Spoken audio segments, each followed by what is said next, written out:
Jason has kind of a tough spot tonight because this is a home team crowd for Vladimir Kara-Murza, who we are incredibly grateful to have sitting in this room with us. All of you know his story, but the reality of having somebody at an event for the McCain Institute a few years prior and then being unable to accept an award from us in person because they are imprisoned for their principles does not bring the subject home any better. So we're grateful to have him here tonight. We're also grateful to have Jason. Again, I am so sorry.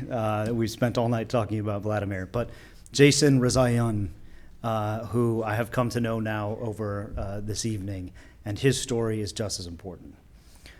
Both of the gentlemen here tonight have stood for what the Institute and what my father spent his life trying to advocate for. They have put themselves physically, spiritually, mentally on the line to serve a cause greater than their self-interest. And there is no greater calling asked for by the Institute than that. They have been in solitary confinement. They have been deprived of their rights. They have been taken from their families. But thankfully, both of them are free today, thanks to the efforts of many, including some of those sitting in the room. Thank you, Ambassador. If we could give him a round of applause, please.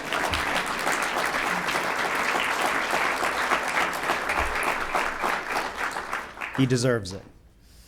So before I bring Vladimir here he has some short remarks to kick off the event. But there was a poem my father made sure I knew growing up that became a little more pertinent through the Naval Academy and then other times, which I will only give you the last couple of lines. But these two men represent the spirit of that poem. It is, "I am the master of my fate. I am the captain of my soul." So thank you to both of you. Jason, Vladimir, we are grateful to have you here. Thank you so much for the kind words of introduction, Ambassador Cindy McCain, members of the board of the McCain Institute, Your Excellencies, ladies and gentlemen, dear friends. I want to begin with words of gratitude to our hosts this evening and to so many people around this room. Not a bow to polite etiquette, but an expression of the most heartfelt feeling there can be. Just over 6 months ago, I was sitting in a 7 by 10 feet cell in solitary confinement in a maximum security prison in Siberia, certain that this was what the rest of my life was going to look like. The prisoner exchange in August that saved 16 human lives from the hell of Vladimir Putin's gulag was a miracle, the only way I can describe it.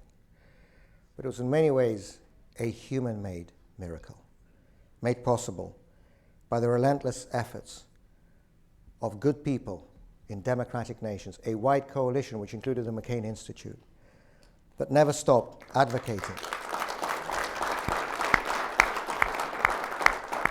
That never stopped advocating, speaking, shouting about all those locked up in Russia for the only crime of opposing Putin's dictatorship and his murderous war in Ukraine. And the most powerful message from Western governments in this exchange was to insist that it included not only their own citizens held hostage by the Putin regime, but also Russian political prisoners, the first exchange of this kind in nearly 4 decades. This miracle has reminded us, yet again, that public opinion matters. The public attention saves, and that democracies, when they stand on values and work together, are stronger than any dictator can ever hope to be. It is a special honor for me tonight to be named as the inaugural chair of the advisory board of the John McCain Freedom for Political Prisoners Initiative. All the more humbling and all the more meaningful because of the name it bears. I first met Senator McCain 15 years ago when Boris Nemtsov, the leader of Russia's opposition, and I were working to convince the United States Congress to pass the Magnitsky Act, a law that would impose targeted sanctions on human rights abusers in Vladimir Putin's close circle. Senator McCain did not need any convincing. I will always remember his sharp intellect, his unmatched attention to detail, and above all, his passionate commitment to doing what is right, regardless of the obstacles. Adding to these qualities was his remarkable foresight. John McCain saw through Vladimir Putin from the very beginning. In February of 2000, during the South Carolina Republican presidential debate, when Western leaders on both sides of the Atlantic were still charmed with this Kremlin newcomer who spoke fluent German, promised modernization, and declared his commitment to the rule of law, Senator McCain said that he was, quote, very concerned about Putin. To quote him exactly, "I'm afraid Mr. Putin might be one of those who wants to make the trains run on time." End of quote. That, of course, was a direct reference to Benito Mussolini and the way he built up his fascist regime in Italy in the 1920s. And the parallels with Putin could not have been more prescient. When I was poisoned by an FSB death squad and lay in a coma in a Moscow hospital, John McCain took to the Senate floor to provide life-saving spotlight.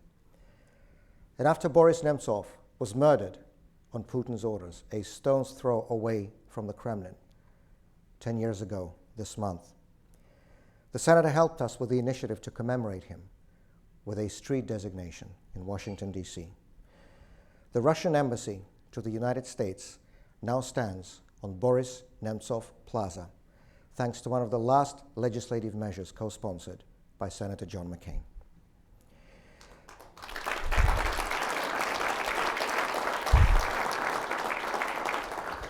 The issue of hostage-taking and political imprisonment by dictatorial regimes was especially close to John McCain's heart because of his own personal experience of captivity, torture, and solitary confinement in North Vietnam, and because of his steadfast, lifelong belief that the most important value after human life itself is human freedom. Throughout his years of public service, as a congressman, as a senator, as a presidential candidate, he spoke up for those around the world who were wrongfully imprisoned for standing up to tyrants. And I can think of no better tribute to the legacy of Senator John McCain than the launch of this particular initiative tonight. Political prisoners, to me, are the concentrated conscience of a nation. The people who are prepared to defend the freedom of others by giving up their own. The people who have the moral clarity to distinguish good from evil and the moral courage to say it out loud. And so tonight, let us remember them wherever they may be. In Hong Kong and in Belarus, in Cuba and in Russia, in China and in Turkey, in Saudi Arabia and in Venezuela, in Burma and in Iran, and in so many other countries where speaking the truth is treated as a criminal offense. Let us be the voices of those whose voices were taken away from them.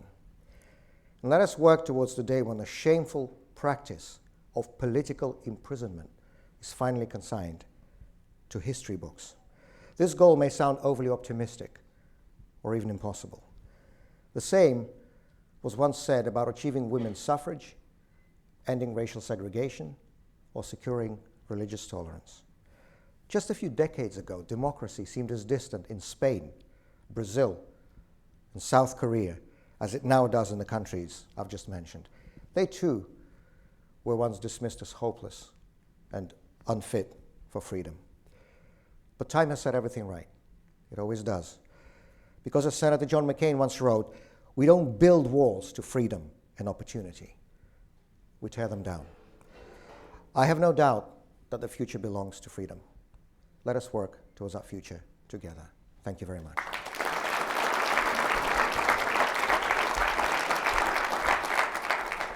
Good evening, everyone.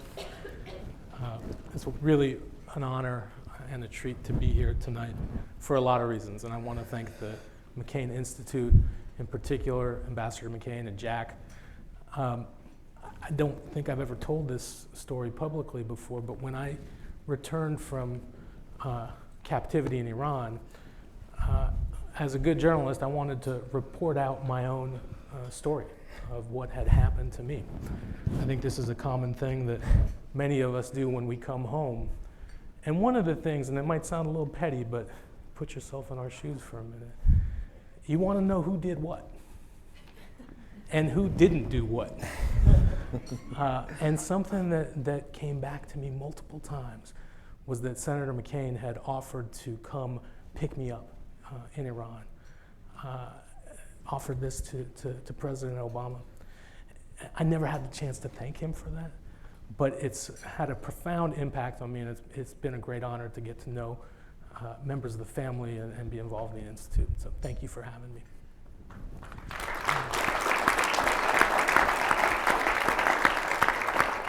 I also want to just acknowledge the presence of a couple of people.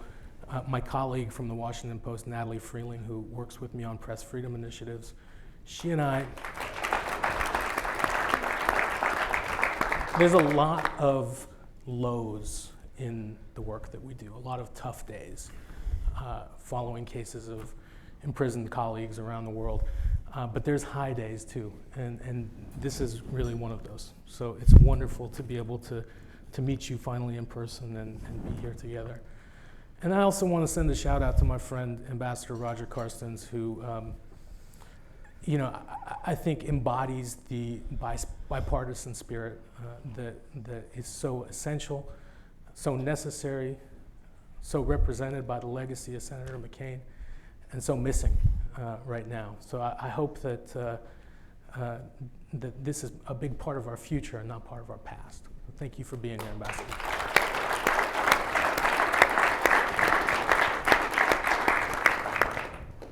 I wanted to start, and I'm going to do this like I do any interview, but you all have a chance to chime in a little bit later on. But Vladimir, you spent years giving voice to political prisoners who'd had their voices stripped from them. How has your perspective on that work changed after your own experience? Well, it's now deeply personal because, well, nothing can compare, I think, to when one lives this oneself. And,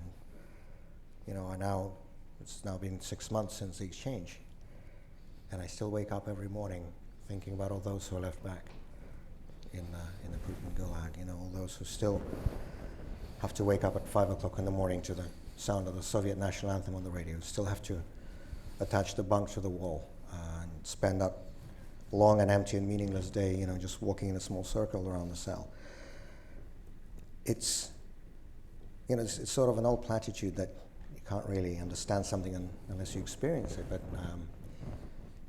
that's certainly what happens when you do go into it personally.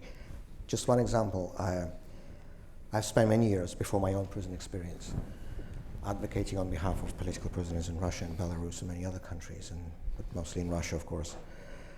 And I was, of course, well aware of this rule in international law, more specifically in the United Nations Standard Minimum Rules on the Treatment of Prisoners, that states that solitary confinement for more than 15 days in a row is officially considered a form of torture. I knew this rule, but I never understood it. Because, before my own experience, I thought, well, what's torturous about it? Surely it's better than sitting in a room full of criminals. You just sit there alone, you read, you write, you do whatever you want. Well, first of all, they don't let you write, at least not where I was in Omsk. They only give you pen and paper for 90 minutes a day, then they take it away again. And the whole rest of the day you just spend in that meaningless circle walking around your cell, 7 by 10 feet cubicle, 4 walls, a small window with metal bars. Nothing else inside. But that's not even what's worse about it. I think it was Aristotle who wrote that we human beings are social animals. We need human interaction. We need contact with each other just as much as we need, water to drink or oxygen to breathe.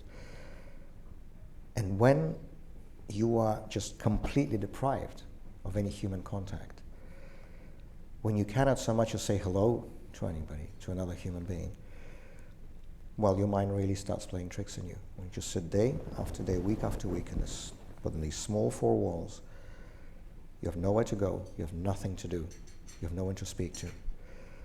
And after a while, actually after about 2 weeks, so that number of days in the UN rules is not random, your mind really starts playing tricks on you. You start forgetting names, you start forgetting words, you start shouting at walls, you stop understanding what's real and what's imagined. And I must say it's really easy to lose your mind, in a very literal sense of the word. I had the benefit of having studied for many years the history of the Soviet dissident movement. I had the honor of knowing many of these people personally, people like Natan Sharansky and Vladimir Bukovsky and Yuri Orlov. I've read all of their memoirs, and I was rereading a lot of them in prison again. And so I had the benefit of sort of knowing their experience. And one of the things that they advised, because they, of course, have been kept in exactly the same conditions back in the 1960s and 70s and 80s, they said you have to occupy your mind with something, because if you don't, you will go crazy.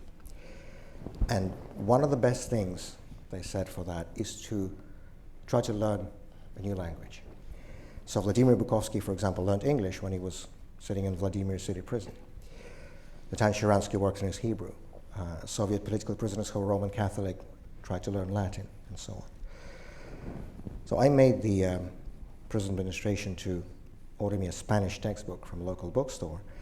And you're allowed, when I was in a punishment cell, I was allowed one book with me. When I was in a regular isolation cell, 2 books at a time. I could swap them around. So it was never more than one, but I could swap them around. So I would have the Bible, then I would have the literature book that I was reading, and then it was the Spanish textbook. And I was just spending that day learning it, the verbs, the tenses, the conjunctions, the subjunctive tense, whatever.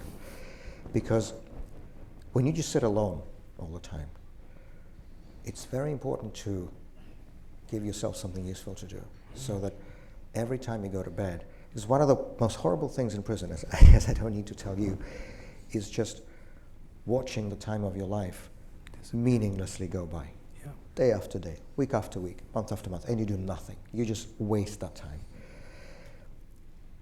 But if you learn a language, you can, every night when you go to bed, you can tell yourself, I've actually done something useful with this day.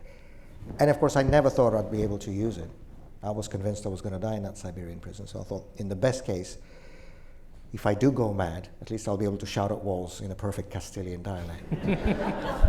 But I was in Madrid last week, meeting with members of the Spanish Parliament. We're starting the conversation about having a Magnitsky Act in Spain. And I found out that I can actually communicate with them. So, you can turn any experience into something useful. That's fantastic.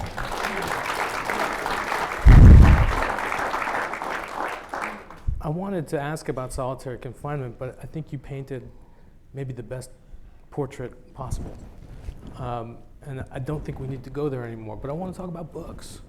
Because books were a hugely important part of my experience. And I will remember always, and our wives are not here tonight, but they're the 2 heroes of both of our stories, I think, in many ways.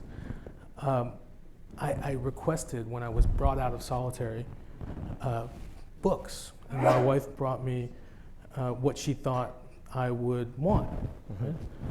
And they were all in English, and the IRGC guards were not very discerning about that. And she brought me a stack of self-help books. And The Power of Now. On the back of cover, it says, "This is great if you're in prison." It's not great if you're in prison.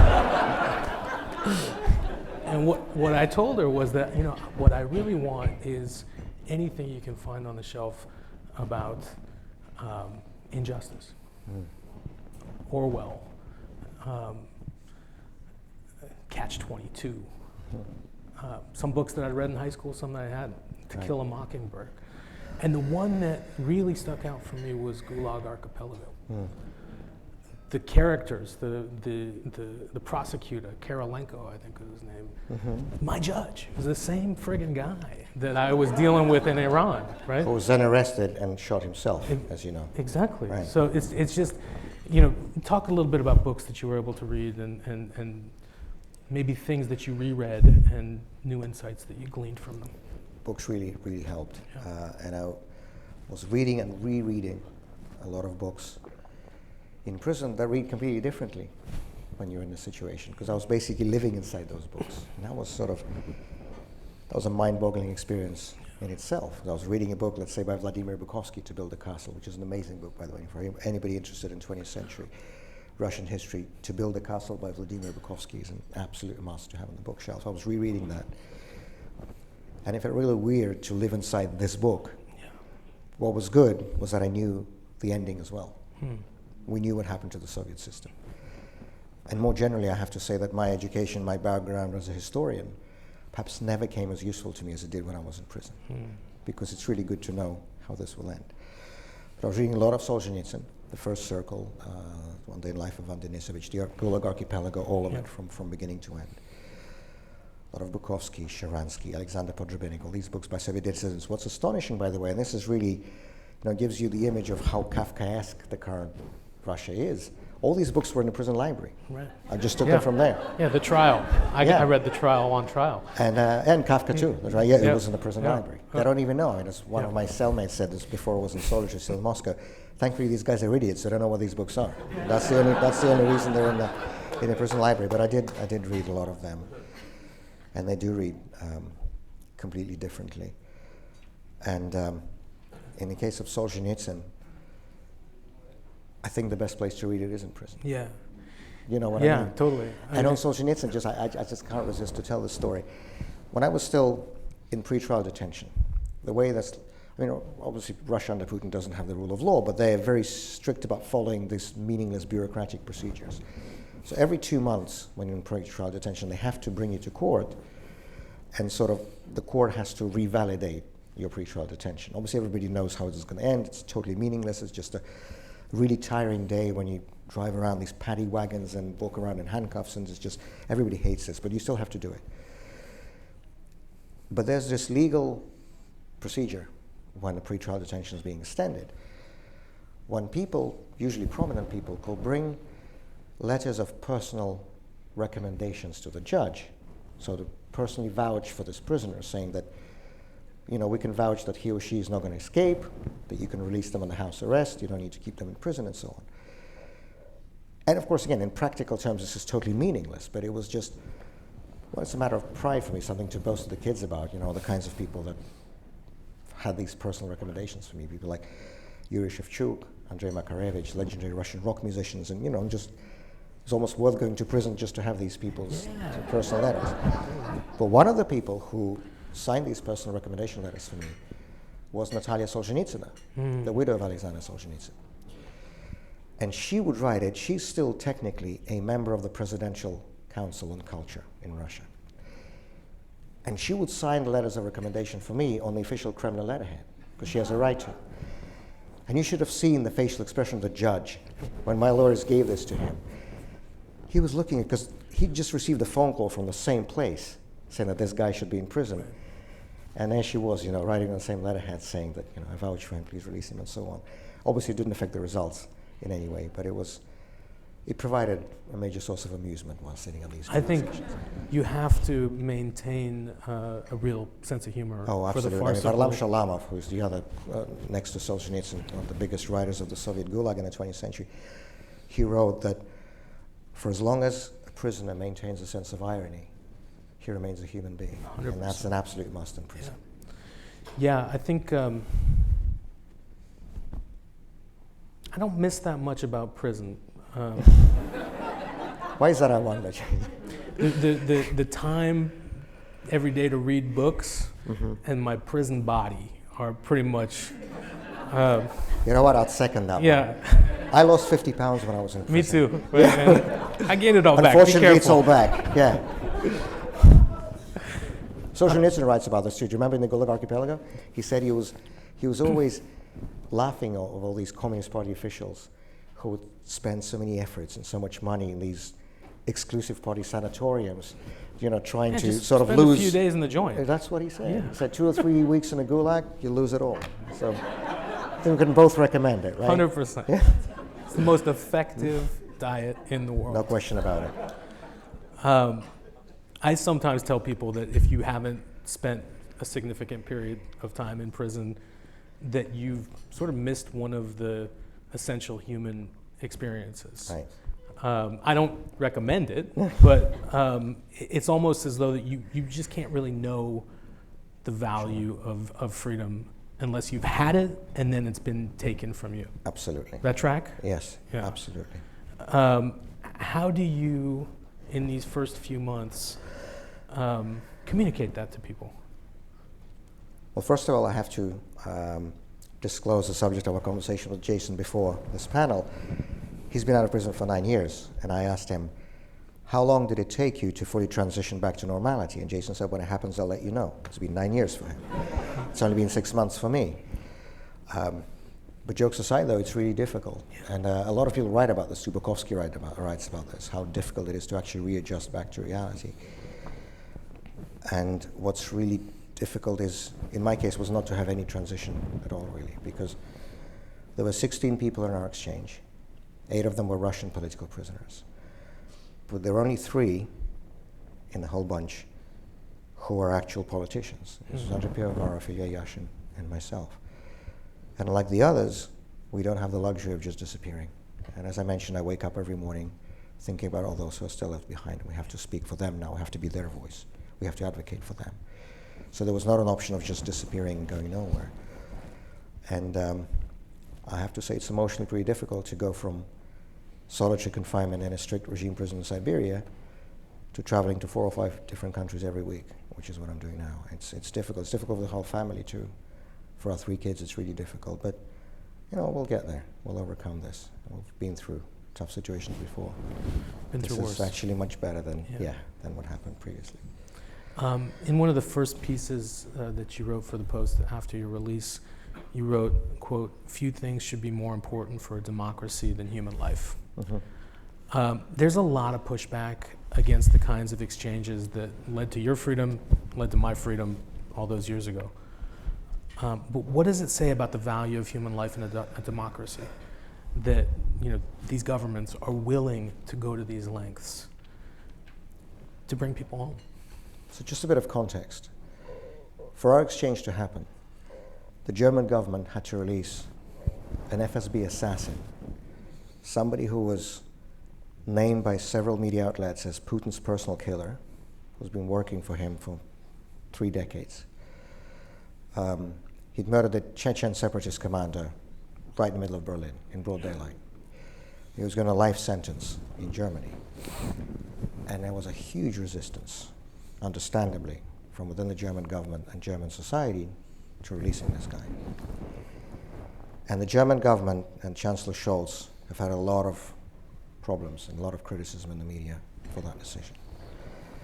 But I remember when the exchange happened, this was the 1st of August, and so we're first flown to Ankara, to Turkey, where the actual exchange happened, and then the 3 Americans, Paul Whelan, Evan Gershkovich, and also Kurmashev, were flown to the US, where President Biden met them at Andrews Air Force Base. And the Russian political prisoners, myself included, were flown to Germany, to Cologne-Bonn military airport, sort of where the equivalent of Air Force One in Germany is stationed. And Chancellor Scholz met us at the tarmac, and then we had a meeting and conversation with him right there in the airport. And we'd already sort of gotten a sense of the fact that he was getting so much criticism for this. Mm-hmm. And so when we had that brief meeting, I felt compelled to say something to him. And what I said was that I understand, Mr. Chancellor, how difficult this decision was, because this is in no way an equal exchange, right? Because on the one hand, you had totally innocent people, because all of us were in prison either as hostages in the case of Western citizens, or in our case, just for peacefully voicing our opinions in opposition to the government. So everybody on the Russian side of the exchange was a completely innocent person. But on the other side were actual criminals. There were hackers, there were spies, and there was this assassin. And so I told Chancellor Scholz that I understood how much of a dilemma this was, how much of a moral dilemma this was for the German government, and how difficult this decision was for him. But what I said then was that democracy comes with difficult decisions, right? Easy decisions are for dictatorships, where everything happens like this, on a whim of one person, for gain, for expediency, for whatever. Democracy is about difficult decisions. But what distinguishes, to me, a democracy from a dictatorship is that there can be nothing more important and more valuable in a democracy than human life. many years after Oskar Schindler, the German industrialist, saved many Jews from certain death during the Second World War, some of the people he helped save gave him a ring. There's a famous images where he's giving it. And that ring bore an inscription from the Talmud, the Jewish scripture, which reads that he who saves one life saves the whole humankind. Mm. And I said to Scholz that with this decision to release that assassin, you have saved 16 human lives. Because for many of us, myself included, this wasn't just a question of unlawful imprisonment, this was literally a question of life or death. We would not have survived there for long. And I think saving 16 lives is worth making that difficult decision. I agree. And I think in the decade now that I've been following this, I think more and more of us agree. I think Senator McCain certainly would have agreed. Roger Carson agrees. One question I have, though, is what can we do to stop adversaries, countries like Russia and Iran, from exploiting this core value for human life? But that's the thing, though. They're going to do it regardless. Yeah. Putin does not imprison opponents because he's hoping to exchange them. He imprisons opponents because that's who he is. He's a dictator. For him, any word in opposition is a threat. He realized that the only way he stays in power for so long is by repression, by instilling fear, by propaganda. He would not survive a free competitive election in any case, and he knows this. And so he would imprison his opponents whatever happens. So the only question here for me is the Western world prepared, the free world prepared to do something to actually save these people, the people who are standing up for the universal values of freedom and the rule of law and human rights? And we have the answer to this because these exchanges have been happening for years, for decades. The first time this happened, if you're talking specifically about Russia or the Soviet Union, was in 1976 with Vladimir Bukovsky. It was exchanged for Luis Corvalán, the Chilean Communist Party leader who was imprisoned by Pinochet. Then there was a group exchange in 1979, a group of Soviet dissidents for 2 Soviet spies caught at the UN in New York, right here in the city. And then, of course, the 2 famous exchanges in 1986. Natan Sharansky in February, who famously walked across the bridge between East and West Berlin, and Yuri Orlov, the founding chairman of the Moscow-Helsinki group, who was exchanged in October 1986, and that was the last time. And when I was speaking to President Biden on the phone from Ankara on the day of the exchange, I remember saying to him, I had to scramble to put together something to say. I hadn't used the word of spoken English in 2.5 years. I hadn't used much Russian either because I was in solitary confinement. But I remember that the first thing I did was thank him, but secondly I said that, you know what, you're only the 4th US president in history to do this. To actually not just pay lip service to human rights, but to actually do something about it and to save people. Because it was Ford, then it was Carter, then it was Reagan, and now it was Biden. And so, dictators don't arrest opponents because they're hoping for exchanges. They arrest opponents to silence them. And the only question is if the free world is prepared to give these people back their voices and their lives, and I think they should. I want to ask a couple questions about journalism in particular. It would seem that Vladimir Putin has a special contempt for journalists. You, Evan Gershkovich, Alsu Kormasheva, you represent very different kind of currents, all of you working for American media in some form, right? You writing for the opinion section of the Washington Post, Evan as a correspondent for the Journal, Alsu as an editor and a correspondent for Radio Free Europe. There's a chilling effect that your arrests and arrests of people like me in Iran and other places have. How should Western news organizations continue to cover these places? What is the pathway to telling Russian stories right now when it's not safe to send people to work for news organizations to Russia? Well, first of all, Vladimir Putin's been doing this for a quarter of a century. We have a saying in Russian, Кто нас обидит, 3 дня не проживет. Those who will offend us will not survive for 3 days. Almost in the exact keeping with the saying, on the 4th day of his inauguration as president of Russia in May of 2000, Putin sent armed operatives from the Prosecutor General Service, the FSB, and the tax police to raid the offices of Russia's largest independent media holding, which was the parent Media Most, which was the parent company of NTV, which was the most watched, most popular independent television channel in Russia, that provided objective, real news coverage as opposed to propaganda. And within the first 3 years of his rule, Putin had closed off every single independent nationwide television channel. This is what his man is. He's most afraid of the words of truth, as any dictator is, but of course somebody with a KGB background most certainly. And so that's something he always has done, that's something he always will do, as long as he remains in power.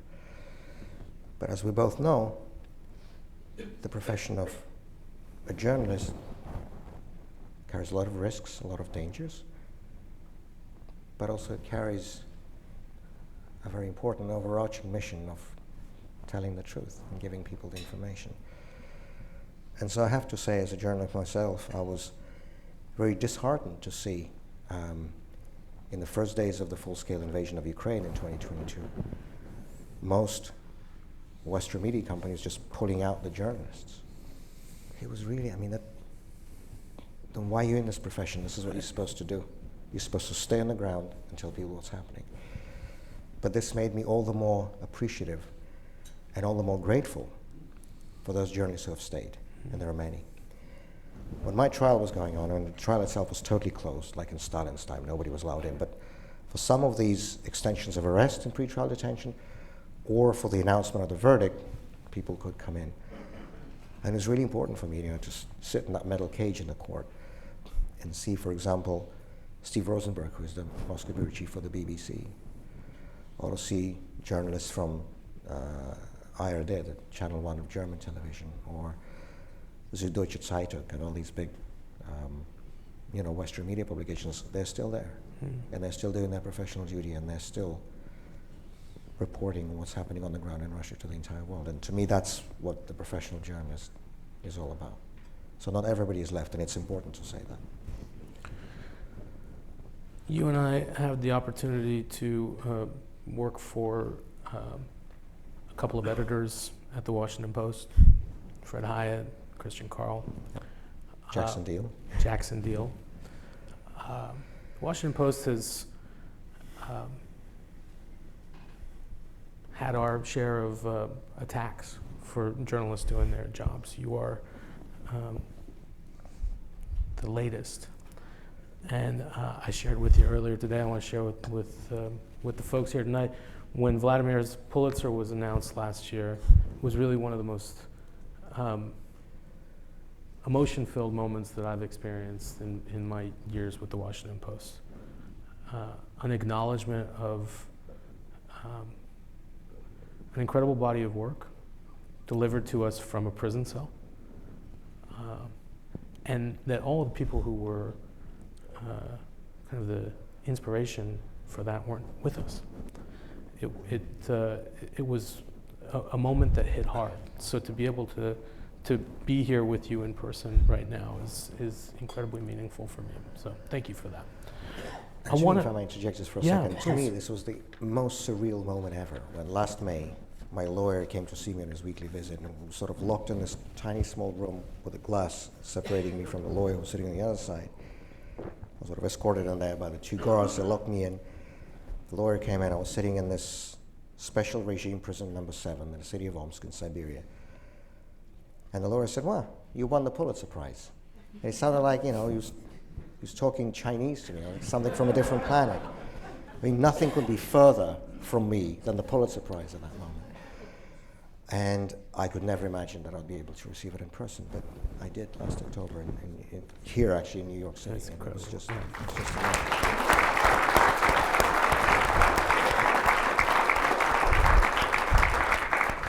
I know we're going to spend some time taking questions from the audience, but I want to ask a couple more questions while I have the opportunity. I want to talk about Magnitsky sanctions and something that I have noticed in my conversations with folks in the US government, British government, Canadian government over the last few years, that there's this inertia that I feel when I talk to officials about targeted, personalized sanctions. The attitude is, if we sanction the hell out of Russia's economy or Iran's economy and they don't change their behavior, what makes you think they're going to change their behavior if you go after individuals? I think you and I have similar thoughts about this, but you're the eloquent one, so I'd like to hear what you have to say about that. Well, we have in this room a person, Sir William Browder here, my friend, my colleague, who's revolutionized the word of sanctions. Because back in the previous eras, sanctions used to be slapped against whole countries. So everybody, the entire population, had to pay for the action of a small, unelected clique that was essentially usurping power in that country. What was so revolutionary about the Magnitsky Act, the bill proposed back in 2010, and that became law in 2012, was that it actually went after people who deserved it. The way the Putin regime is run, the way the Putin regime operates, is that these people want to rule like Soviet communists and Soviet KGB people. That's how they want to rule. But they personally want to live like the richest Western capitalists. Yeah. Because these people want to steal in Russia, but then spend and stash away that money in the West. Because if you look at the so-called elite around Putin, they all have their money in the West, their bank accounts in the West, the villas, the yachts, the wives, their mistresses, you name it. This is their whole raison d'etre. And this has been happening for years and years and years. And it's been said, and I think rightly so, that the biggest export from Putin's Russia to the West is not oil, it's not gas, it's not any kind of natural resource, it is corruption, the export of corruption. But of course that's a two-way street, because for someone to be able to export corruption, someone else needs to be willing to import it. And over the years we have seen no shortage of Western banks, Western law firms, Western corporations, Western governments who are all too willing to accept this blood-soaked money from Putin's regime and other authoritarian regimes around the world. So the idea behind the Magnitsky Act was to put a stop to that. To put a stop to the hypocrisy, on the one hand, where the people who destroyed and annihilated the most basic tenets of democratic society in our country, in Russia, were enjoying the benefits and the privileges of democratic society for themselves and for their families, on the one hand. And on the other hand, it was designed to put a stop to the enabling that Western countries were engaging in to essentially incentivize and stimulate this crooked behavior.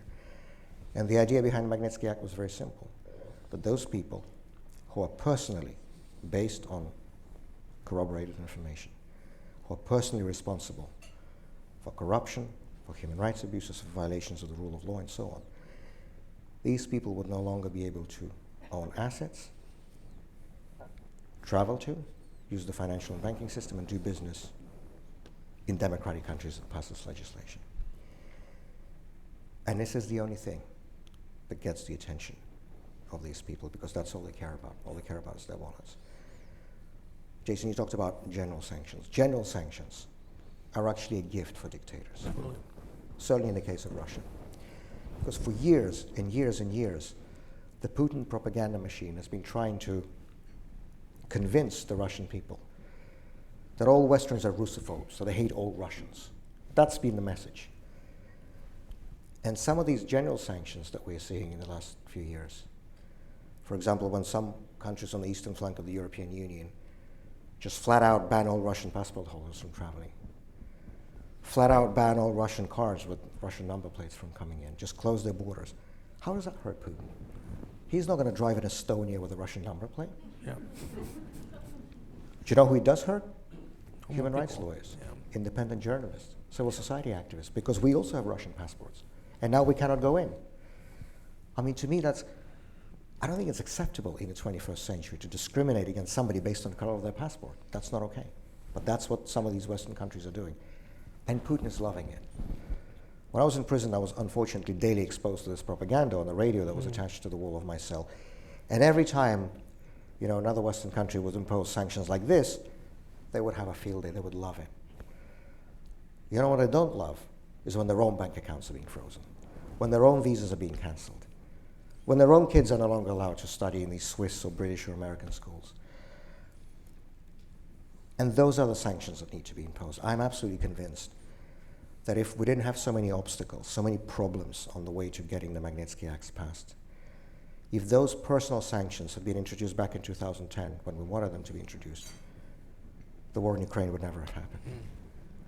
But what we see, unfortunately, is too much interest on the Western side, to put it bluntly. There are a lot of people who are interested in getting that money.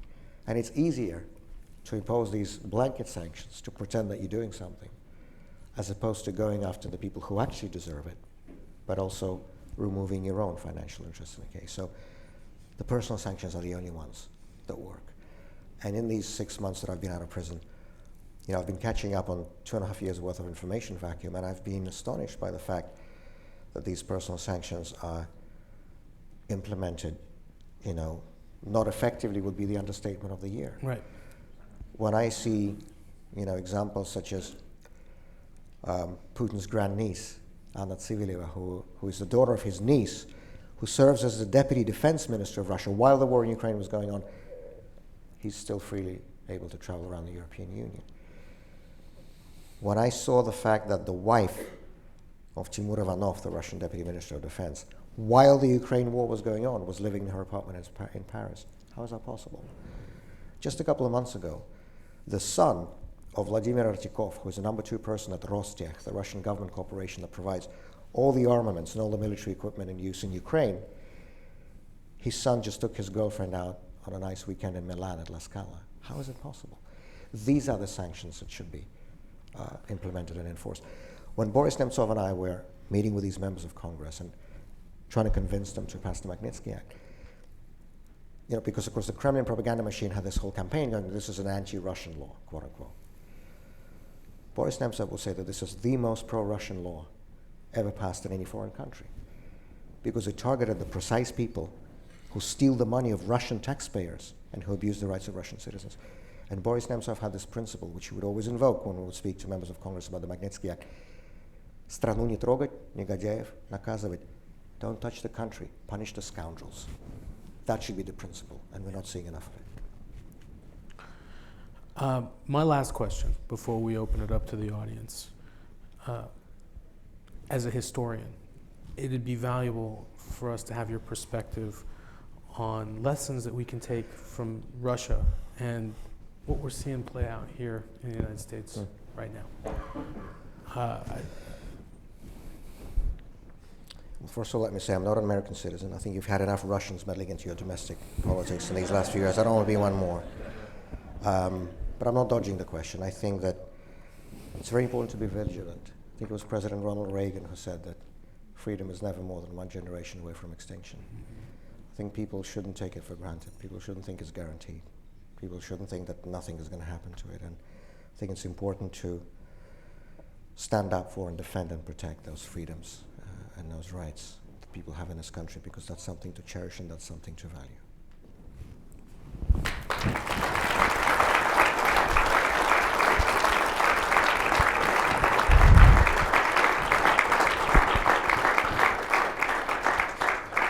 There is a microphone out in the audience, 2 of them actually. So if you have a question, please raise a hand and the microphone will come to you.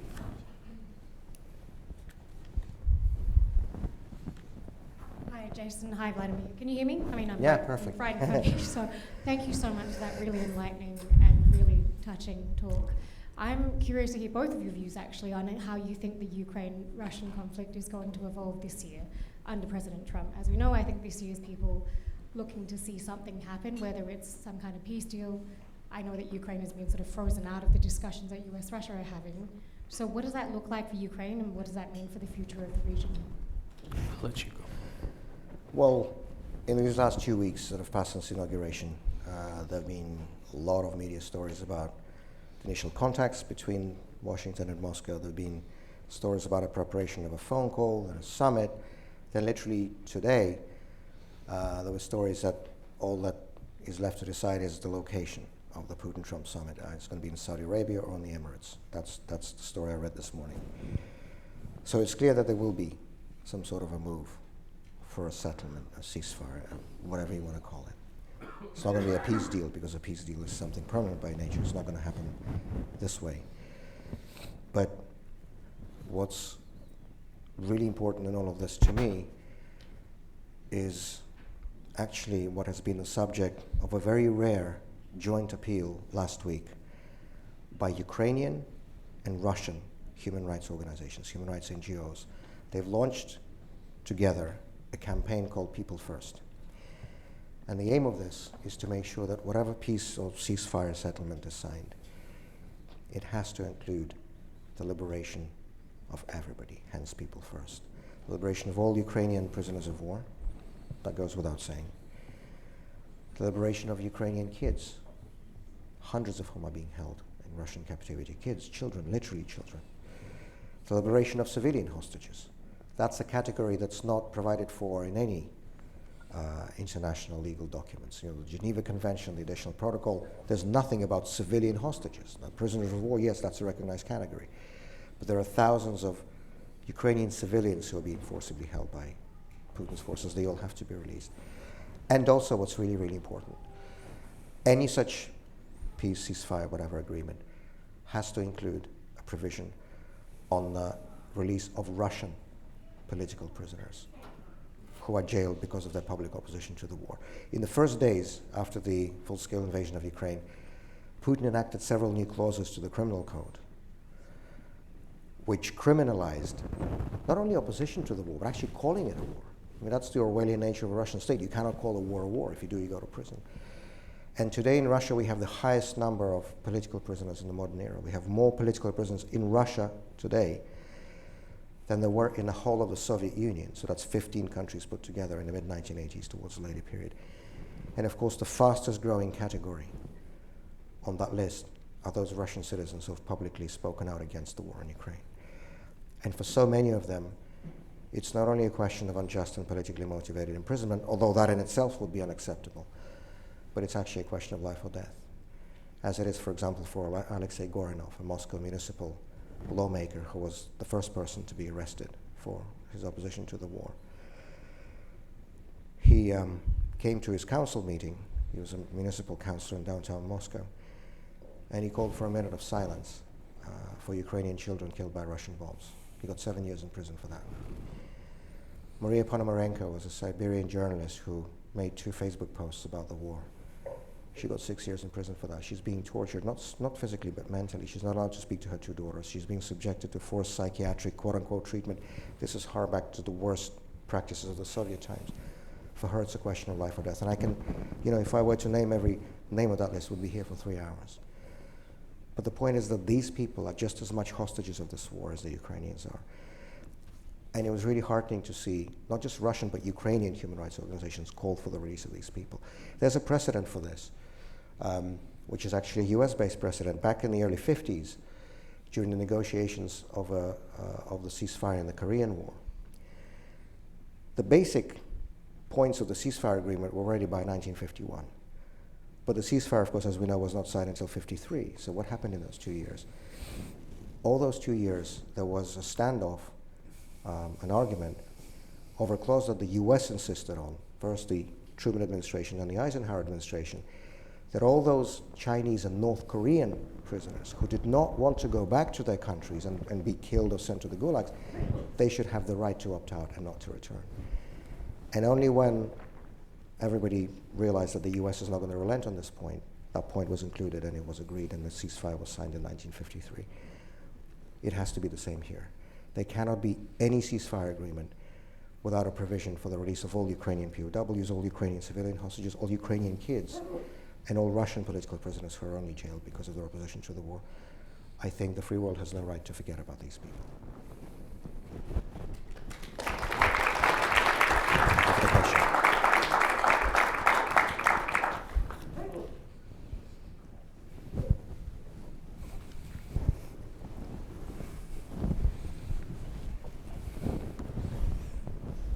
So it's an honor to be here with both of you.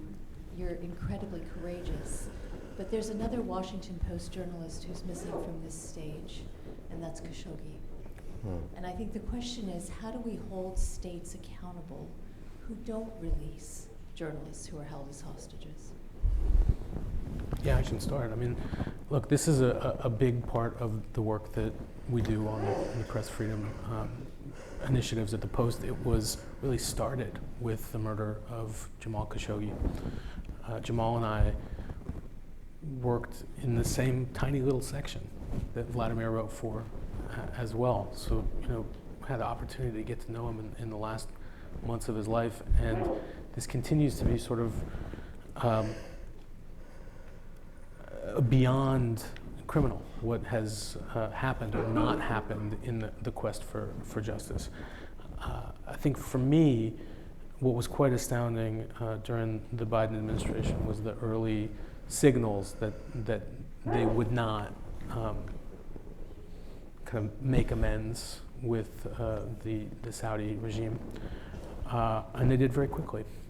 So I think that there has to be certain things that are off limits. The murder of journalists at American institutions has to be one of them, but apparently it's not. I think these sorts of targeted sanctions would have a very real impact, but are we going to inflict them on Saudi Arabia? It's not a question that I can answer, but I think that there was a time and a place where that might have been something that we would have done. I don't think we're living in that moment right now. I think what's really important about the Magnitsky Act, one of the most important aspects of it, is that it's meant to be preventive.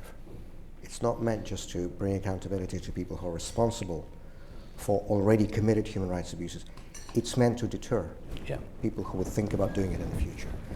Because the Magnitsky Act doesn't put specific names of people who had done something.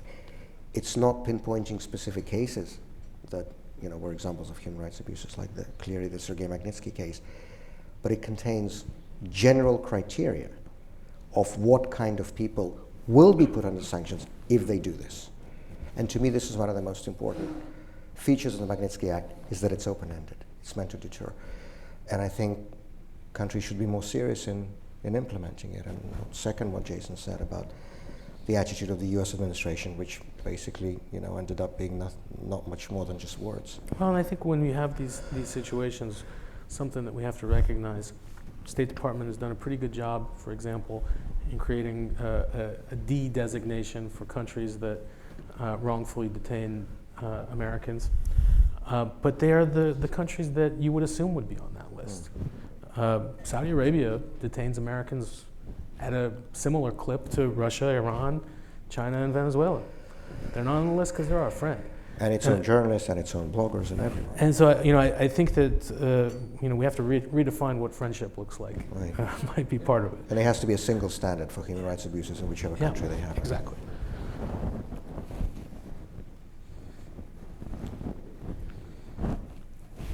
Hey there, Ryan Fahey. We haven't had a chance to meet. I'm very happy to be part of this board and look forward to working with you. You may know that I was an advocate for Paul Whelan in the early days back in 2019.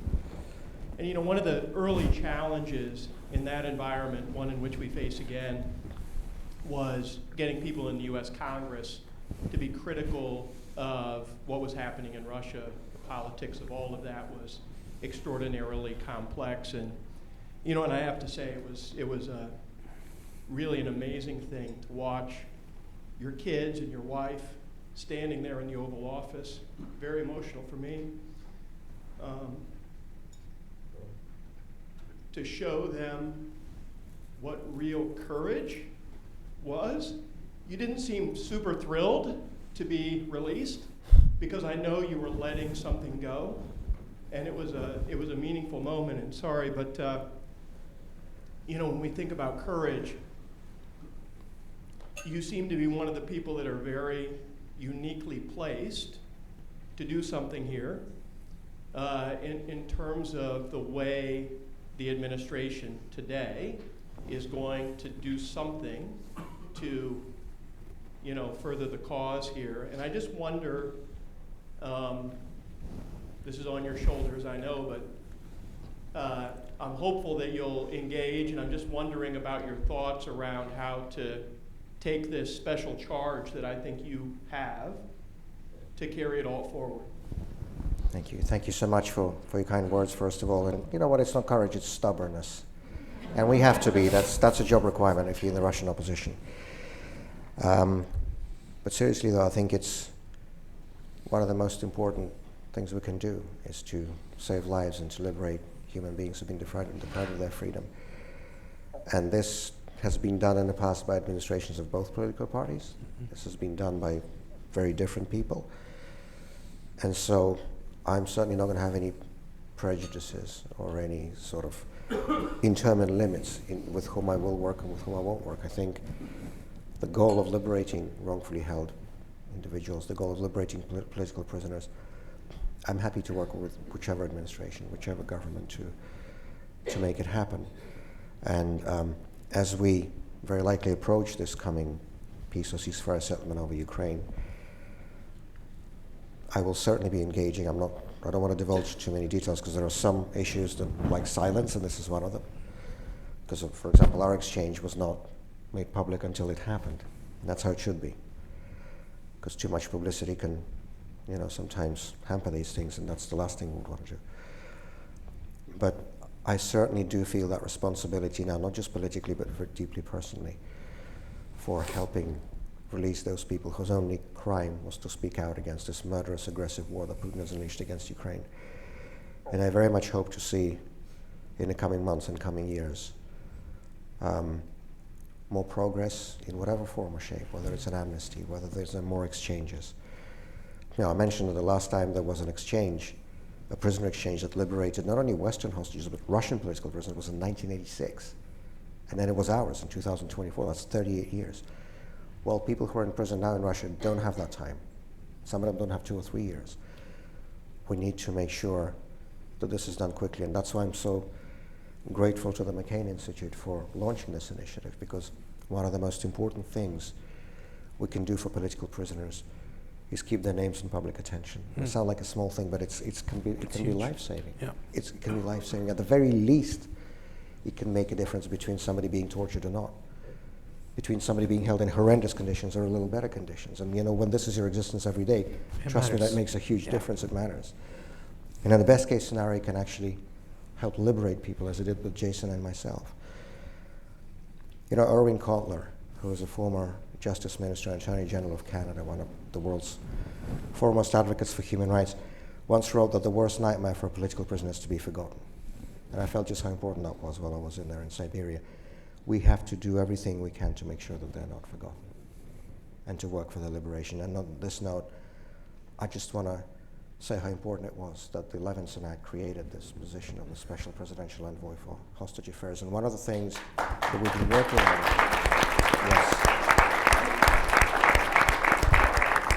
and one of the things that my wife Evgenia and I, since my release, have been working on is to try to convince as many other democratic countries as possible to replicate this, because for now the US is the only country that has this government holding office, and we need to have more of them. And I'm very happy to say, and Bill was really involved in this, is that a couple of months ago, the British Parliament, for the first time, instituted its own hostage affairs interparliamentary group that's going to dedicate itself to this issue specifically. And I'm very grateful to 2 largest European interparliamentary bodies, namely the OSCE, the Organization for Security and Cooperation in Europe, and the Council of Europe, for instituting specific office holders to focus on the question of political prisoners. In the case of the OSCE Parliamentary Assembly, it's US Congressman Steve Cohen of Tennessee. He's a special representative of the Parliamentary Assembly of the OSCE on the issue of political prisoners. And there's now a vacancy because there's been a change in elections in the Parliamentary Assembly of the Council of Europe, but that office has been instituted and it will continue going forward. And so it's very important that there are now, with every month, with every year, more and more office holders dedicated specifically to the question of political imprisonment, because that issue needs to get all the attention that it can. I think think we have time for one more, and this gentleman in the front's been waiting patiently. Thank you so much for sharing all of this with us. You mentioned the importance of sanctions, including sanctions on individuals, and it appears to me that the U.S. has put round after round after round after round of sanctions on Russia, including on Russian individuals, and yet Putin has continued to prosecute the war, and it doesn't appear like these sanctions have had much impact. And I'm curious, am I wrong? Have the sanctions had an impact? Are they the wrong sanctions? Why does it appear like those sanctions aren't working? Well, first of all, because they haven't been enough. Yes, they have been sort of many numerically, but a lot of them have been on, I don't know, prison guards in a provincial prison in Russia. Yeah, I mean, that's still important because a major aspect of these Magnitsky sanctions is public naming and shaming. So in this sense, it's important to name people at whichever level. But it's clear that, a prison guard from Novosibirsk is not going to buy a villa in Miami, but somebody who is a Putin-connected oligarch will. And there haven't been enough of them, and many of them had waivers. And many of them are not appearing on these lists. Yes, I know there's a lot of this, white noise around that creates an impression that so many of these personal sanctions have been imposed. But if you actually look at the list, and more importantly, if you look at the list of people who have not been targeted by these sanctions, that's what really matters. And it's now been 13 years, right, since the Magnitsky Act was passed in the US. And now 35 countries and jurisdictions around the world have similar laws. And by the way, they don't apply only to Russia, they're global in scope. They apply to any individual from any country who's personally complicit in corruption, human rights abuses. But there's an enormous gap between the legislation and its implementation. And I think it's in that gap where the reason lies that you're asking about. And this is frankly more pronounced on the European side than it is on the US side. So it's almost as mammoth, as huge a task to monitor and ensure the correct implementation of these personal sanctions as it is to pass this legislation. And frankly, again, to go back to the point that Jason and I were discussing, the sanctions mechanism really needs a lot of recalibration. Because on the one hand, too many of these sanctions are sort of general in scope and are not really achieving any results except giving Putin's propaganda fodder to present the whole West as anti-Russian, and makes no sense in terms of the actual goal of ending this war. And on the other hand, you have people who clearly deserve to be under these sanctions but still are not, and are freely able to travel and use the banking system and buy assets and so on. And so I think, now that so many democratic countries have passed this legislation, there's almost a need for a new chapter in this campaign to make sure that it's implemented properly and to make sure that the people who deserve to be on these sanctions really are. And I think when we see that proper implementation, we'll see the results very quickly. I've got one more question right there in the back that we're going to take from Ambassador Carstens. So I feel like we could talk about so many things, but first, I'd like to thank the McCain Institute for getting us all together tonight. Ambassador McCain, Jack, Dr. Farkas, Pedro, and pretty much everyone that's put this together. Thank you for bringing us together on this important night to talk about this great topic. Secondly, thanks to you two gentlemen for being up there and talking about this. I mean, you've really earned the right to be up there, and I've learned so much from watching you two, and that's amazing because I did this for 5 years, and yet listening to you, I was taking notes and learning things that I just had not thought about in the last few years. But thirdly, I'd love to talk about deterrence. No. I'd love to talk about negotiations. Not quite. Let's talk about the families. Is the United States or are any organizations doing what they need to do to take care of the families? Vladimir, I had a chance to work with your wife, and when I think about why you're here and how you got home, I give her pretty much 98% of the credit. Absolutely.